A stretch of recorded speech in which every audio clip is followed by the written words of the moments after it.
annoncé déjà les thèmes de ce dimanche que nous aimerions partager avec vous. Et je l'ai intitulé, je ne sais pas, ça va être affiché, projeté. Ok.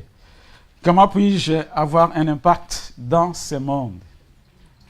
Comment puis-je avoir un impact dans ce monde? Vous savez qu'il y a quelque temps, le pasteur Tati a parlé des influences, n'est-ce pas?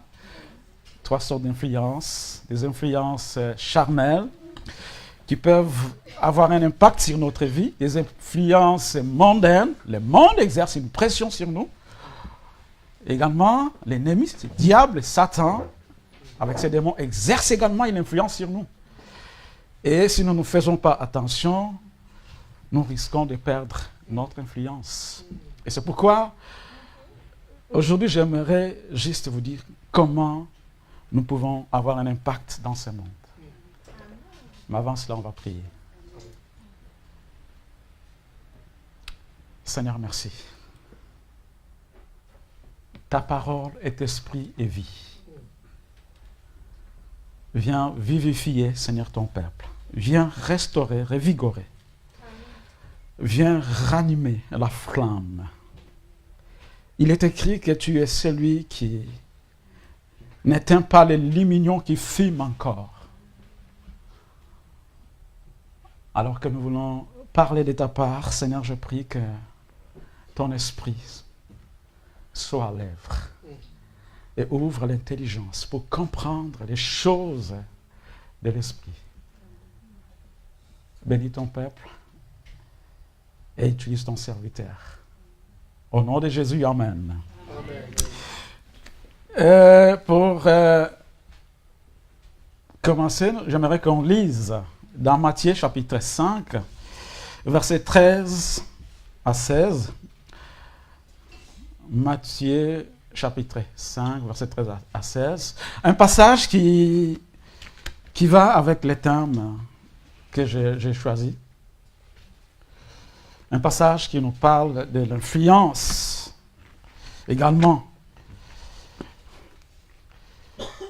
Et de l'influence du sel. Le sel que nous utilisons pour la cuisine a une influence. Un passage qui nous parle également de la lumière, qui peut avoir une influence. Alors, nous allons lire Matthieu 5, 13 à 16. Vous êtes le sel de la terre. Mais si le sel perd sa saveur, avec quoi la lui rendra-t-on? Il ne sert plus qu'à être jeté dehors et piétiné par les hommes. Vous êtes la lumière du monde. Une ville située sur une montagne ne peut pas être cachée. Et on n'allume pas non plus une lampe pour la mettre sous un seau. Mais on la met sur un support et elle éclaire tous ceux qui sont dans la maison. Que de la même manière, votre lumière brille devant les hommes, afin qu'elles voient votre belle manière d'agir, et qu'ainsi ils célèbrent la gloire de votre Père céleste. Amen. Amen. Vous êtes le sel de la terre. Amen. Vous êtes la lumière du monde. Amen. Nous connaissons bien le sel. C'est à quoi il sert. Et nos mamans savent, nos sœurs savent que si un aliment n'a pas de sel, il va perdre son goût. Quel que soit l'aliment que nous affectionnons, mais s'il n'y a pas de sel, ça n'ira pas. Et si par malheur, il nous arrive, par un médecin, nous dire, voilà, tu vas avoir un régime sans sel, ça devient compliqué. Parce que tu vas manger une nourriture non salée, une nourriture fade. Et ma prière, s'il y a quelqu'un qui a ces problèmes où il ne peut pas toucher au sel, que le Seigneur te restaure, te guérisse là où tu es. Parce que le sel est une bonne chose. Et Jésus lui-même en a parlé. Et le sel, non seulement il donne le goût à l'aliment, le sel également préserve la pourriture. Pour que l'aliment ne se décompose pas. Il retient la pourriture. Et il a une importance grande dans l'alimentation humaine. Et dans la Bible, un prophète, Élisée, alors que l'eau était amère, les habitants de la ville viennent pour lui dire, mais la ville est bonne, on peut y vivre. Mais, prophète, homme de Dieu, le problème c'est que l'eau est amère. Et comment, dans ces conditions, vivre? Et la Bible dit, le prophète a pris une assiette avec des sels et il est allé jusqu'à la source pour assainir l'eau. En disant, j'assainis cette eau. Et l'eau est devenue douce. Et ce passage nous parle également de la lumière. Une lumière qui ne peut être cachée. Les chrétiens, cette lumière qui ne peut être cachée dans un monde enténébré. On dit, et la lumière, on ne met pas la lumière sous un seau, où on ne la couvre pas, mais elle doit rester sur un support pour qu'elle éclaire toutes les personnes qui sont dans la maison. Et vous savez que, quelles que soient les ténèbres, la quantité, la profondeur des ténèbres, il suffit une petite lumière pour éclairer. Ces deux choses ont un impact dans la vie. Et vous êtes la lumière du monde. Amen. Permets-moi de dire, tu es la lumière du monde. Amen. Tu es le sel de la terre. C'est toi qui donnes le goût à l'environnement dans lequel tu vis. Mais la question que Jésus pose, mais si le sel, censé donner le goût, perdrait sa saveur, avec quoi doit-on l'assaisonner? Avec quoi la rendront-on? Cette saveur, avec quoi? Il ne sert qu'à être jeté dehors et commencer à être piétiné par les hommes. Un chrétien qui perd de l'influence est un chrétien qui est piétiné. Et le monde exerce une influence lorsqu'on perd notre salinité, notre goût, notre saveur. Et lorsque la lumière qui est censée être en nous s'éteint, et maintenant, le monde des ténèbres exerce de l'influence sur nous. Ne nous attendons pas dans ces conditions à influencer notre environnement, parce qu'il ne reste plus rien en nous. Ne nous attendons pas dans ces conditions à avoir un impact dans notre environnement si il n'y a aucune saveur dans notre vie. Vous savez, nous vivons à l'ère la plus désespérée de l'histoire de l'humanité. Le monde vit dans l'angoisse, dans la frustration, et dans la crise et dans les chaos. Que dire de ce qui se passe? La crise du coronavirus, qui également a eu un impact, et continue à avoir un impact sur même beaucoup d'enfants de Dieu comme on vient de l'entendre, que beaucoup se sont refroidis pendant ces confinements et beaucoup ont quitté l'Église. Alors qu'il est dit, n'abandonnons pas nos assemblées, comme la coutume de quelques-uns, mais exhortons-nous réciproquement, d'autant plus que nous voyons les jours s'approcher. Il est question du jour du Seigneur qui s'approche. Et vous savez, quand des morceaux de bois sont dans un feu ensemble, ils brûlent ardemment. Mais une fois qu'ils sont séparés, le feu va commencer à s'éteindre. Il en est de même de nos relations avec d'autres chrétiens. La vie chrétienne ne peut jamais être vécue seule. On ne vit jamais la vie chrétienne dans son coin. La vie chrétienne se vit dans la communion avec les frères. Et dans les Actes des Apôtres, la Bible dit, ils persévéraient, dans Actes 2, 42, ils persévéraient dans la prière, dans la communion fraternelle, dans l'enseignement des apôtres, dans la fraction du pain. Et la Bible dit, la crainte s'emparait de tous.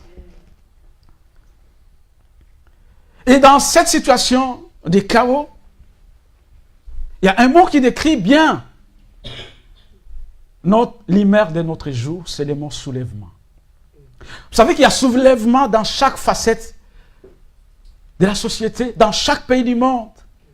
Sur le plan politique, sur le plan économique, social, il y a soulèvement. Des manifestations, on les voit partout. Même il y a des anti-Covid qui se sont levés. Soulèvement, même sur le plan religieux, ou des gens qui deviennent rebelles, qui se soulèvent et qui partent. C'est l'ère la plus désespérée. Jésus-Christ la décrivant en disant dans Matthieu 24, 12, que l'iniquité ira croissant. Et l'amour du plus grand nombre se refroidira. Ce sont des temps difficiles. Et Paul, dans son épître, dans sa deuxième lettre à Timothée, lui dira au chapitre 3, car dans les derniers jours, il y aura des temps difficiles, car il y a des hommes qui abandonneront la foi. Et il va décrire tout un tableau. Il y a même des gens qui ont l'apparence d'être chrétiens, du religieux, mais reniant ce qui en fait la force. Et pendant que le monde est dans une crise, dans un chaos, le Seigneur peut compter encore sur son Église, sur ses enfants. Mais hélas pour le Seigneur, si ces enfants censés représenter, censés être une ambassade céleste sur la terre, n'ont plus de goût, n'ont plus de lumière en eux, ils ont perdu toute influence, et cela déçoit notre Dieu.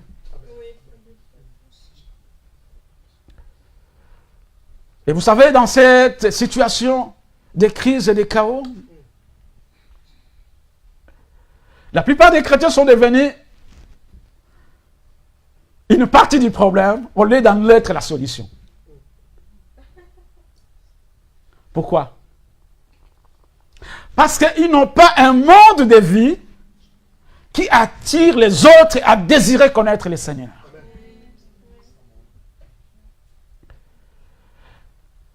Ils n'ont pas ce mode de vie. Ils ont perdu toute influence. Et donc, ils ne peuvent pas influencer. Au lieu qu'ils soient la solution dans leur milieu, ils sont une partie du problème.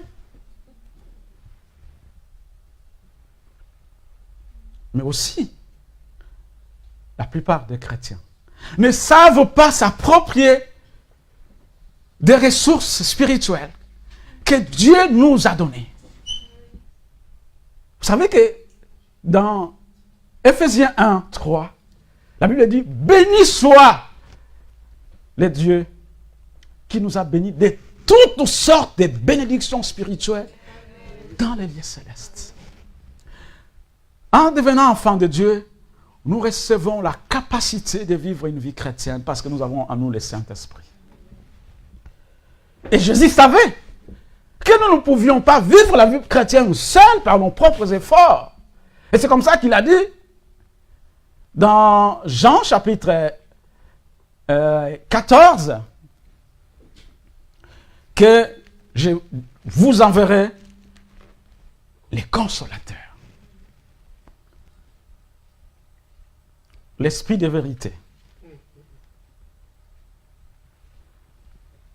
Et il dira également, il est avantageux que je m'en aille. Sinon, le consolateur ne viendra pas. C'est Jean, chapitre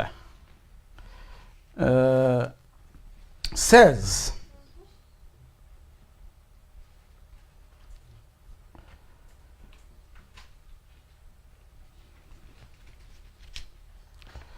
Jean chapitre 16, verset 7. Donc, nous comprenons par là que nous ne pouvons pas vivre la vie chrétienne par nos propres efforts.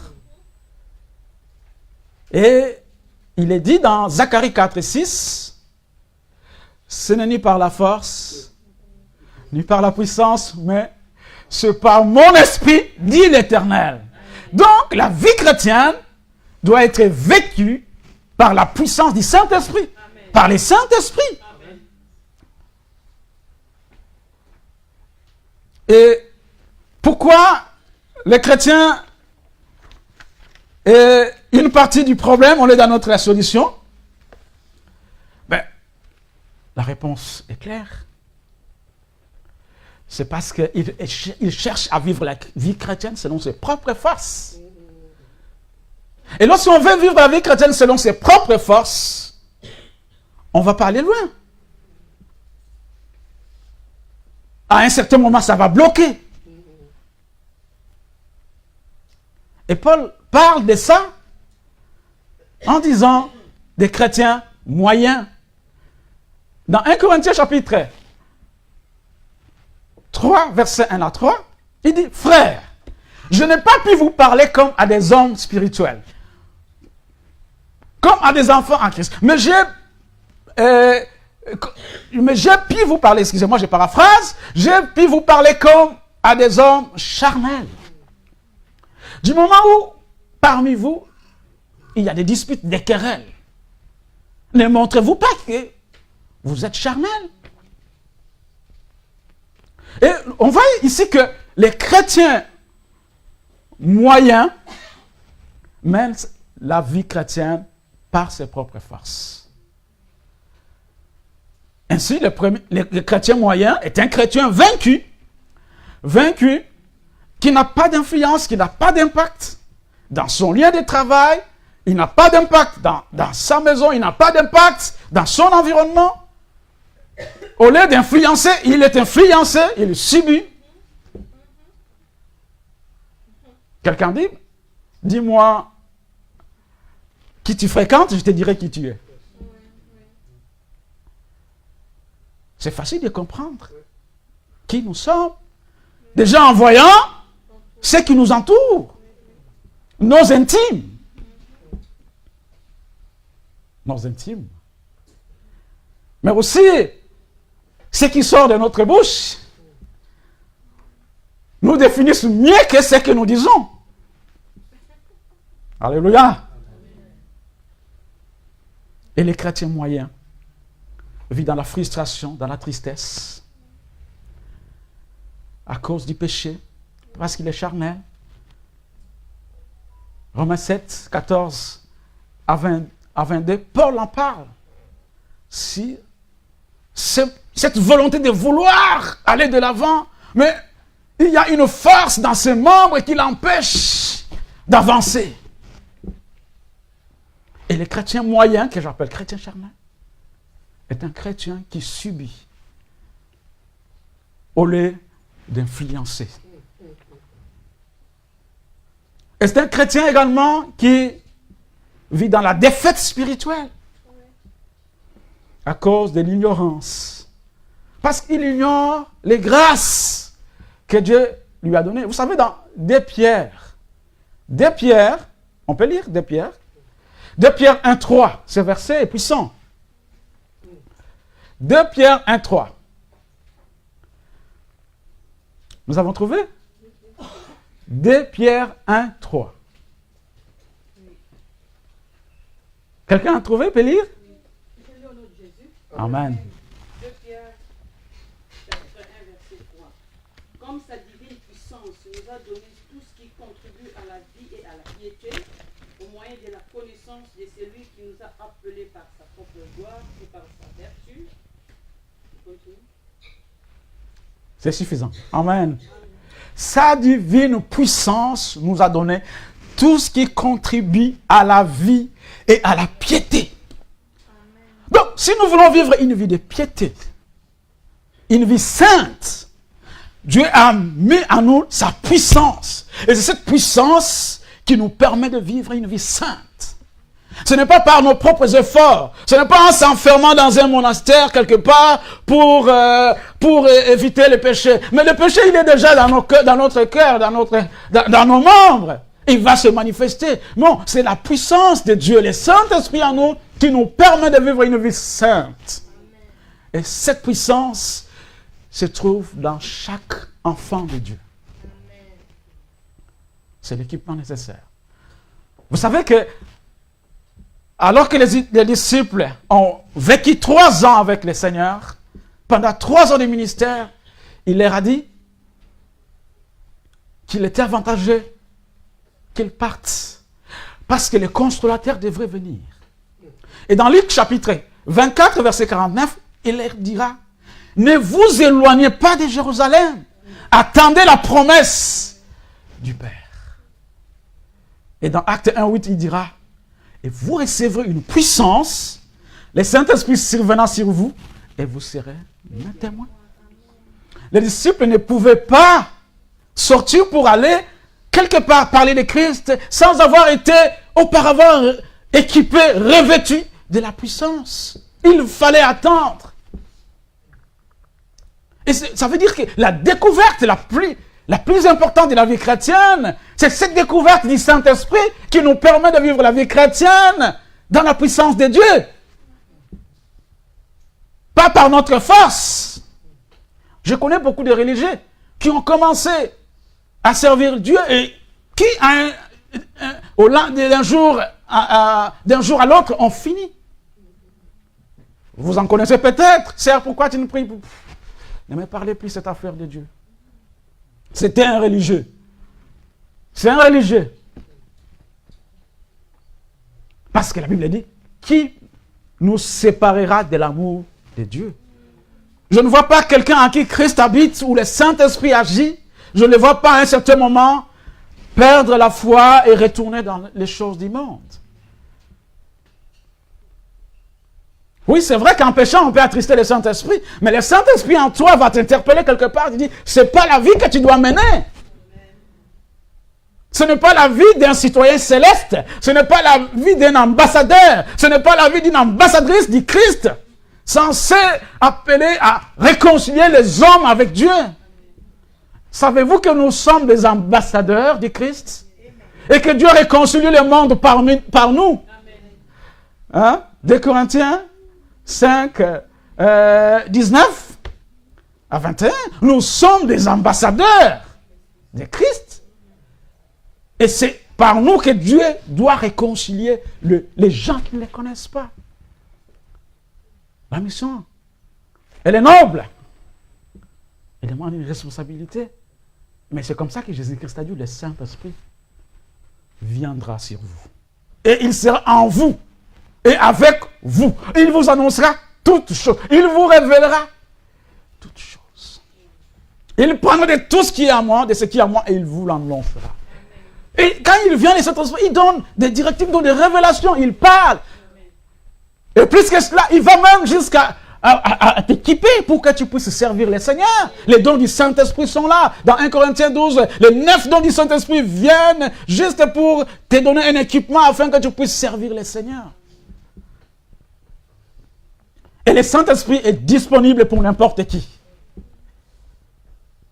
Mais les chrétiens moyens, les chrétiens charnels, ne profitent pas de ce que Dieu lui a mis à sa disposition.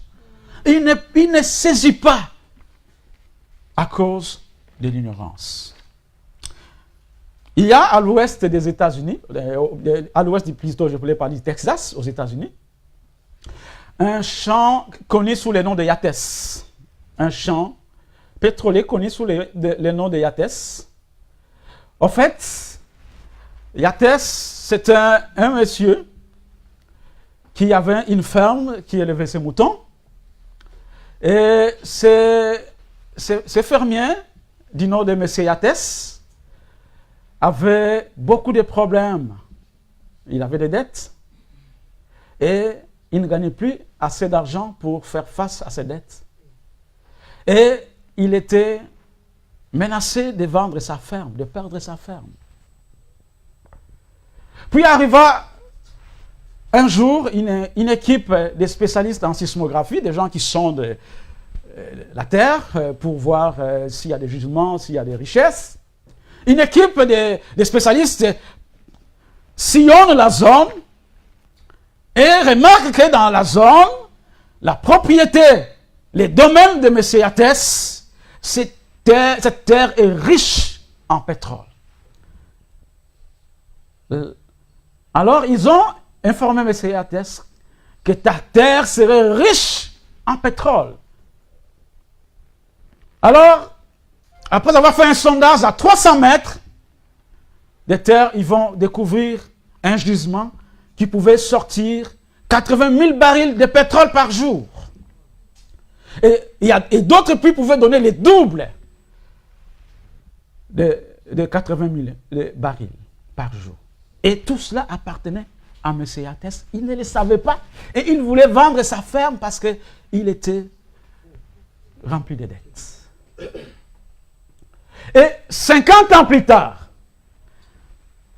c'est une histoire vraie, vous pouvez vous documenter sur Internet, un test du gouvernement va révéler qu'il y avait encore d'autres gisements du pétrole.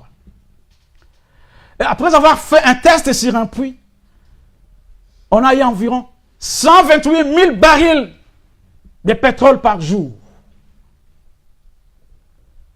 Et d'autres puits donnaient encore plus de barils par jour. Et M. Yates, qui était potentiellement riche, vivait dans une pauvreté spirituelle, dans une pauvreté, sans le savoir que sa terre était riche. C'est ce qui arrive dans la vie chrétienne, avec le Saint-Esprit.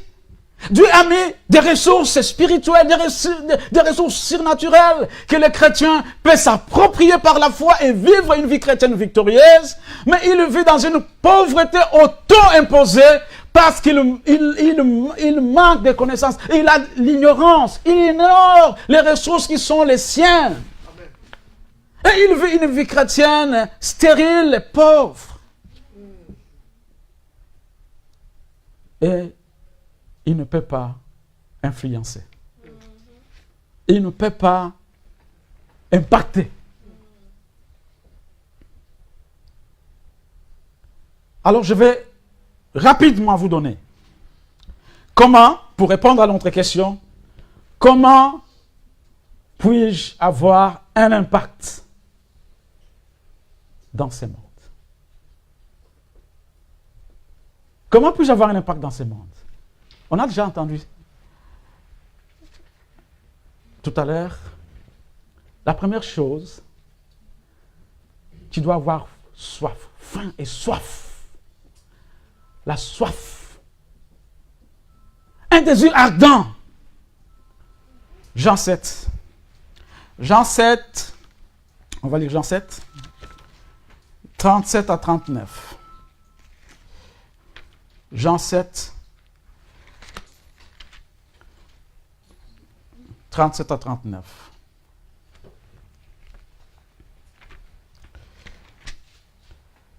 Les derniers jours, les grands jours de la fête, Jésus debout s'écria, si quelqu'un a soif, qu'il vienne à moi, qu'il boive.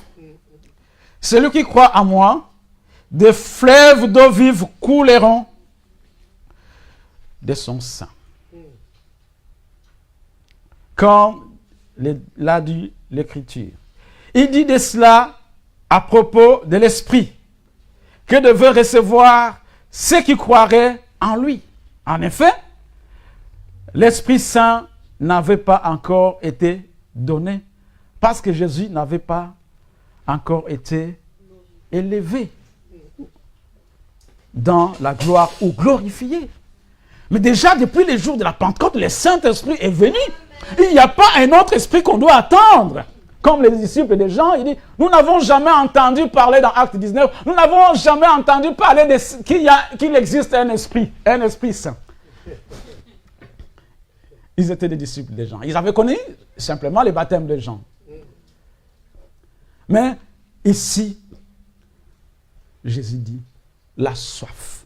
La soif est un élément primordial. Si l'on veut avoir un impact dans sa vie, si on veut influencer dans sa vie, il nous faut avoir cette soif de Dieu, cette soif du Saint-Esprit. Jésus-Christ a dit dans Matthieu 5, 6, « Heureux ceux qui ont faim et soif de la justice. » Il est question de la soif. Amen. Tu ne peux pas impacter si tu n'as pas de soif. Il faut que tu engages ta volonté. Il faut que tu désires. C'est le premier pas. Tu dois commencer par avoir cette soif de Dieu. Où sont les hommes qui ont soif de Dieu? Où sont les femmes qui ont soif de Dieu? Et qui peuvent influencer? La soif. La soif. Tu as soif de quoi? Les gens ont soif des choses de ce monde. Souvent. Et c'est là que Paul va dire dans 1 Corinthiens 15, 19. Si seulement dans cette vie que nous espérons en Christ, nous sommes les plus malheureux de tous les hommes. Parce qu'il y a des gens qui espèrent une vie meilleure seulement dans cette vie. Ils ignorent ce que la Bible dit. Cherchons aussi les choses d'en haut. Dans Colossiens 3:1. Où Christ est assis. Sur laquelle Christ est assis. Les choses d'en haut. Nous ne regardons pas aux choses visibles. Les choses visibles sont passagères. Nos regards à nous se fixent sur des choses invisibles. Et ici, le domaine du Saint-Esprit, ce sont des choses invisibles. Est-ce que tu as le désir d'être rempli du Saint-Esprit, de marcher dans la puissance du Saint-Esprit? C'est un ordre. Ne vous enivrez pas de vin, soyez remplis du Saint-Esprit. C'est un ordre. Vous savez, si les disciples, les apôtres ont eu un impact dans leur génération, c'est parce qu'ils étaient des gens mus par le Saint-Esprit.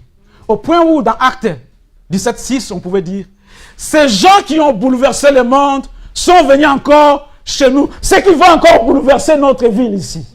Est-ce qu'on peut dire de nous comme ça, que ces gens-là, cette assemblée-là bouleverse Gand?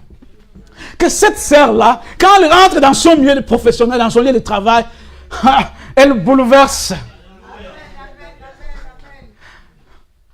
Ou c'est le contraire. Au lieu de bouleverser, d'influencer, on est influence. Soif de quoi? Du Saint-Esprit. Parce qu'il y a des gens qui ont la soif des choses de ce monde. Je ne dis pas qu'il ne faut pas avoir des choses de ce monde, il ne faut pas avoir, c'est cela. On doit manger, on doit s'habiller, on doit travailler, et c'est cela. Pour vivre, ces choses sont légitimes, et il nous faut ça. Et soutenir également l'œuvre de Dieu avec ça. Faire avancer l'évangile avec ça aussi. Mais notre regard ne doit pas être un regard terrestre, un regard limité aux choses éphémères. Notre regard doit être au-delà, doit regarder au-delà. Il y a des choses plus que ça. Il y a des choses plus que ça. Et le Saint-Esprit doit être quelque chose que tu désires. Tu dois désirer. Tu dois désirer. Le Saint-Esprit, la soif. C'est bien d'avoir ce désir, d'avoir soif, c'est le premier pas. Mais un autre élément qu'il nous faut si nous voulons être impactés, mais il faudra que notre vie soit consacrée au Seigneur. 2 Timothée 2, 20 à 22. 2 Timothée. Disons 2 Timothée. Paul, qui parle à son fils bien-aimé, Timothée. 2 Timothée. Si quelqu'un trouve, va me rappeler de lire. 20 à 22. 2 Timothée 2, 20 à 22, je lis au nom de Jésus. Amen. Dans une grande maison, il n'y a pas seulement des vases d'or et d'argent, mais il y en a aussi de bois et de terre, les uns pour des vases d'honneur et les autres sont d'un usage vil. Si donc quelqu'un se conserve pur en s'abstenant de ces choses, il sera un vase d'honneur, sanctifié, utile à soi-même, propre à toute bonne œuvre. Fuis les passions de la jeunesse, recherche la justice, la foi, la charité, la paix, avec ceux qui invoquent le Seigneur d'un cœur pur. Amen. Un chrétien qui a un impact dans ce monde est un vase d'honneur. Pour Dieu, utile. Pour des usages spéciaux. Nos sœurs savent que lorsqu'il y a des visiteurs qui arrivent, on va aller sortir tout ce qui est précieux. Parce que c'est un visiteur qui arrive. Et la réputation va de pair. Et on va sortir ces vases, on va sortir ces couverts en or que nous gardons quelque part pour servir cet invité de marque. Alléluia. La Bible dit, dans une maison, il n'y a pas seulement des vases en or, mais il y a aussi des vases en terre, en argile, des vases en bois. Des vases en bois sont pour des usages inutiles, des usages vils, simples. Mais les vases en or, en argent, sont pour des usages spéciaux. Et il dit, si quelqu'un se conserve pur, si quelqu'un mène une vie de piété, lui est consacré pour Dieu comme un vase d'honneur. Cette personne-là, Dieu va l'utiliser parce qu'il est un vase. Dieu veut un vase d'honneur. Comment Dieu peut utiliser un vase sale pour une mission spéciale, la bonne nouvelle, des choses saintes? C'est pas faisable. On ne met pas des vins neufs, des vins neufs plutôt dans des outres anciennes. Il faut des outres neuves pour un vin nouveau. Et le Saint-Esprit est venu comme un vin nouveau. Et il faut que celui qui doit apporter soit une outre nouvelle, une outre neuve. Il faut que nous soyons cette vase-là qui se sanctifie et qui mène une vie de sainteté. Et là aussi, la sainteté, ce n'est pas par ses propres efforts, mais le Saint-Esprit étant déjà dans notre vie, c'est lui qui nous permet de vivre la vie chrétienne. Mais le chrétien moyen vit la vie chrétienne par ses propres efforts. Et c'est comme ça qu'il va échouer. Il se retrouve en train de faire ce que les autres font. Comme le dit Paul, ou Pierre plutôt, que c'est étonnant que vous vous précipitez dans les mêmes débordements de débauche avec les gens de ce monde. En train de vous disputer une femme, une fille, païen et chrétien. Un exemple. Bizarre, ma sœur. Alléluia. Vase d'honneur. Une vie consacrée à Dieu. Parce que tu es le temple du Saint-Esprit. C'est ce que la Bible me dit. Je suis le temple du Saint-Esprit. Je ne peux pas prendre mes membres et l'associer avec une vie d'impudicité, avec les gens de ce monde. Je ne sais pas pourquoi je parle de ça, mais sinon, en tout cas, Dieu peut-être est en train de t'avertir sur ta relation. Elle n'est pas saine. Je parle à une personne. Donc, nous sommes un temple du Saint-Esprit. Le temple doit être saint comme Dieu lui-même est saint. Et c'est ce temple-là, si nous voulons avoir un impact. D'ailleurs, comment tu vas impacter tes amis de l'école, si toi aussi tu as un petit copain, et eux aussi, même si tu leur dis, Jésus, moi je suis chrétienne, Jésus vous aime, ce que tu fais parle plus que ce que tu dis là. Parce que on te voit aussi, toi tu es avec nous. on triche ensemble, n'est-ce pas? On fait ces choses-là ensemble. Alors dis-nous, ton Jésus là, c'est quoi? Qu'est-ce qu'il a? Qu'est-ce qu'il va nous apporter?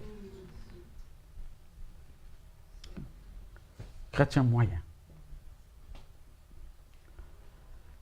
Une vie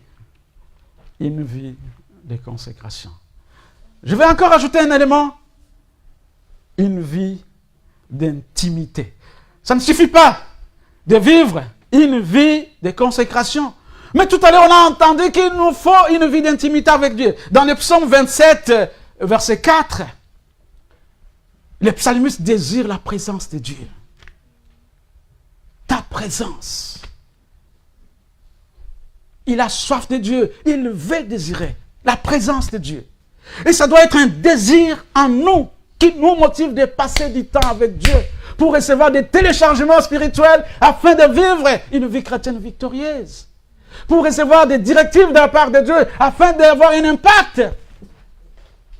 Parce que plus tu as une vie intime avec Dieu, tu peux voir ce que l'ennemi veut faire à l'avance. Tu peux voir ce que l'ennemi veut faire dans ta vie.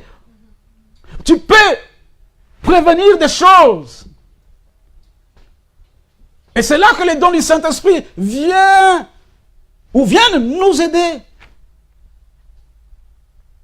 Dieu peut te donner la part de connaissance afin que tu comprennes quelque chose qui est en train de passer dans la vie de quelqu'un.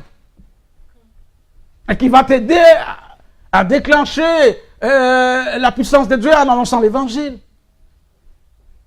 L'intimité avec Dieu va t'aider à recevoir des paroles prophétiques pour annoncer des choses. Alléluia. Une vie d'intimité. Et ça peut que se faire dans la présence de Dieu. Où veux-tu que tu deviennes intime? Si tu es adepte des séries, tu connais la série 1, la série 2, la série 3, tu attends. Ça va, c'est quand cette série? Ce sera mardi. Oh, mardi, tu es là, scotché devant ton écran, en train d'attendre cette série. Elle passe. Tu perds ton temps devant des séries. C'est pas mauvais, hein?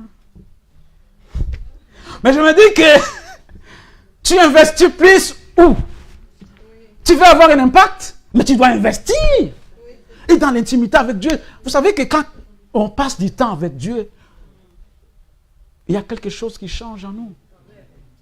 Nous devenons sensibles à la voix de Dieu. Nous devenons sensibles aux choses de Dieu. Nous devenons sensibles même à la vie du péché. Parce que le péché devient quelque chose qu'on doit haïr. Et c'est là où on dit la crainte de Dieu est le commencement de la sagesse. Mais quand quelqu'un est léger, il peut mentir quand il veut. Il n'a pas honte de dire des mensonges et puis il trouve ça normal. On veut montrer que cet homme n'est pas façonné dans la présence de Dieu.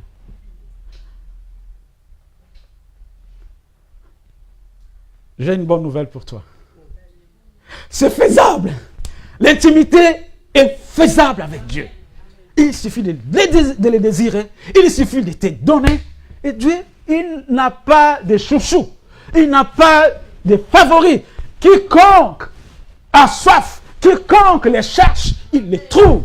Il n'a pas besoin des années dans la foi. Tu peux accepter Jésus aujourd'hui et devenir un intime de Dieu. Commencer à entendre de Dieu, recevoir des révélations, des visions de Dieu.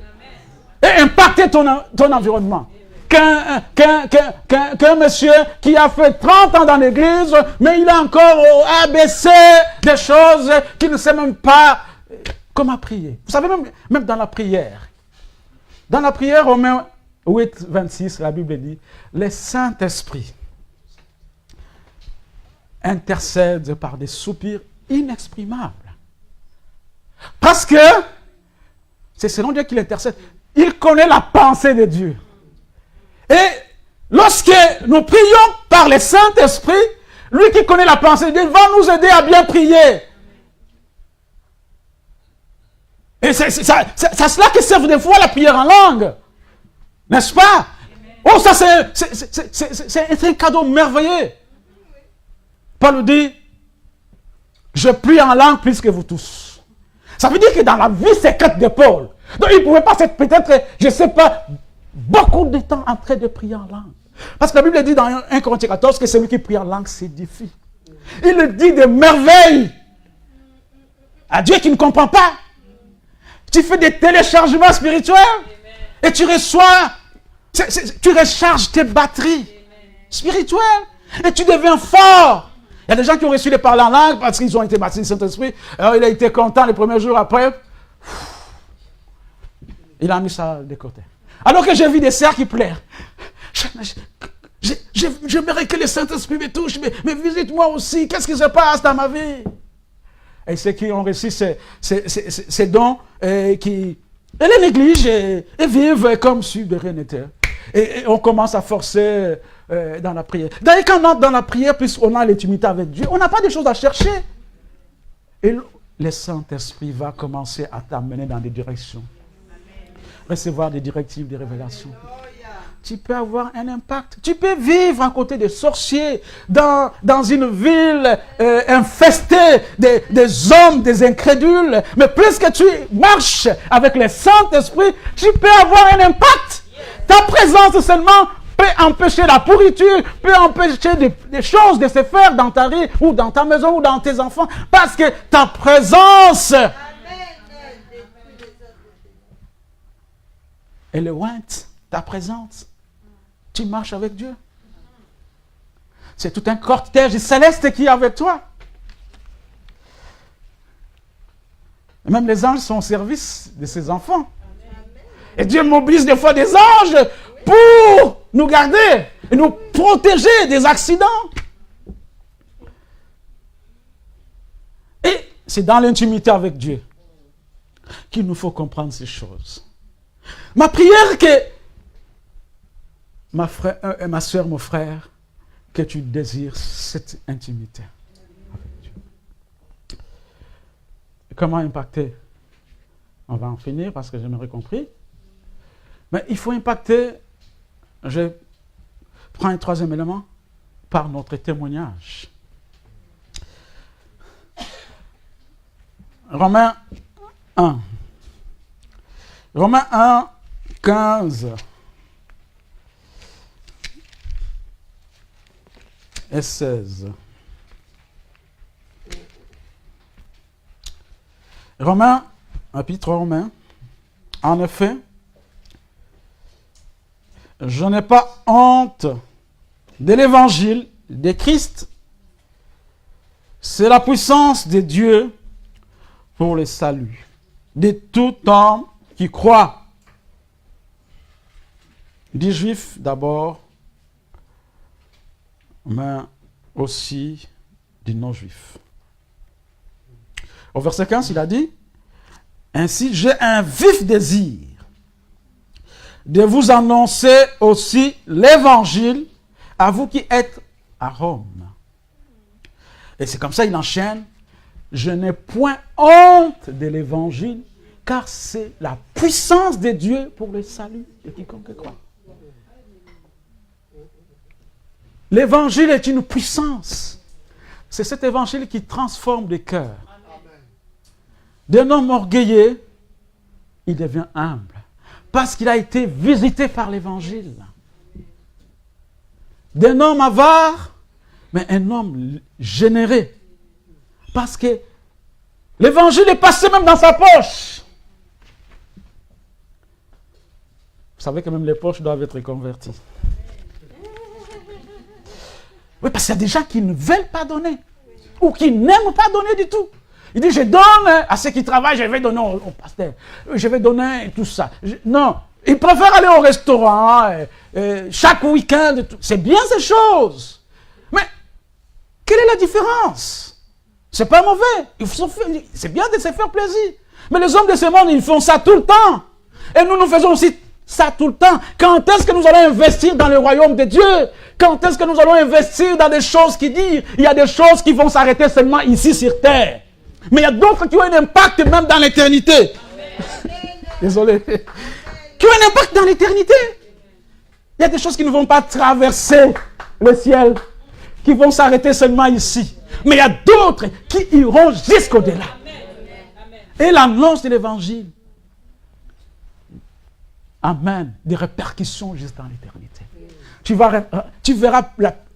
verras plusieurs de tes frères, de tes sœurs que tu avais gagnés en Christ t'accueillir dans les tabernacles éternels parce que n'était été l'évangile que tu leur as annoncé, ils ne seraient pas là. Dieu a besoin de toi. Il n'a pas besoin d'un ange pour descendre et commencer à parler de Jésus. Il a besoin de toi. Sinon, pour Lazare, il aurait ressuscité même un mort pour qu'il aille parler de lui. Pourquoi tu as des difficultés de dire ce que tu vis? Ton témoignage à toi déjà, c'est un message. Dis-moi comment tu as reçu Christ dans ta vie. Si tu n'as pas un témoignage personnel, c'est qu'il y a un souci. C'est que Christ n'est pas passé. Il doit y avoir dans ta vie un avant et un après. Voilà, la Bible dit, si quelqu'un est en Christ, 2 Corinthiens 5, 17, il est une nouvelle créature. Les choses anciennes sont passées, et voici toutes choses sont... Mais si avant de devenir enfant de Dieu, j'étais alcoolique, fumeur, et tout ce que vous voulez, coureur de jupons et tout ça, et après que je suis venu au Seigneur, je continue à faire la même chose avec les alcooliques, en train de fumer, en train de faire tout ça. Il n'y a pas de différence. Et pourquoi Michel viendra-t-il, je ne sais pas si, excusez-moi si c'est Michel, viendra-t-il à Christ si toi, tu vis de cette façon? Alors, vraiment, tu es un sel pour Dieu, un sel fade qui n'a pas de goût. Signifie que Dieu ne peut pas compter sur toi. Mais je veux que maintenant, ce matin-là, Dieu compte sur chacun. Il dit, je connais Michel. Je connais Jacques, je connais Antoine, je connais Philippe, je connais tout ça. Je compte sur eux parce que je sais qu'à Gand, ils peuvent influencer leur environnement. Vous savez, cette église peut influencer au point où on commence à manquer de la place ici, on cherche une autre salle, et on dit maintenant c'est devenu étroit, il nous faudra 2 ou 3 services ici. Et je veux qu'il y ait des services ici. Je veux qu'il y ait des services ici. Service 1, service 2, Pasteur Tati, service 2, service 3. Amen. Je veux des services 1, 2, 3. Amen. Je veux des services 3, pas des 3. Parce que je sais que tu vas devenir influent. En plus, tu vas prier pour des malades, tu vas guérir des malades, tu vas annoncer des bonnes nouvelles. L'onction du Saint-Esprit. J'aimerais avant qu'on prie, lire ces versets avec vous.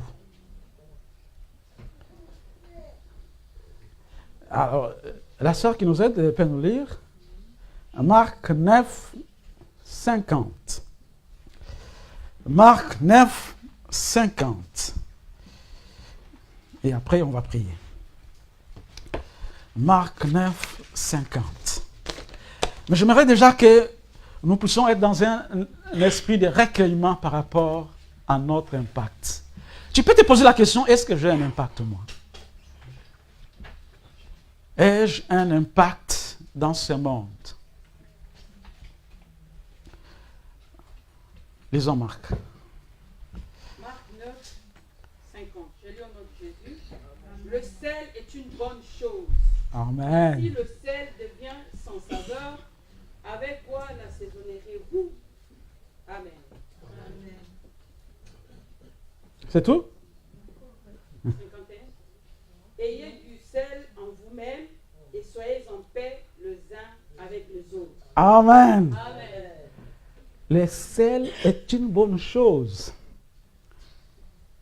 Mais si le sel manque sa saveur, avec quoi l'assaisonneront-on?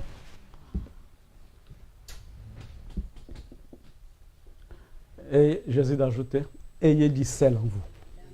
Je veux que nous puissions prier dans ce sens-là. On va prier pour que Dieu puisse te ressaler, si tu veux bien, les termes.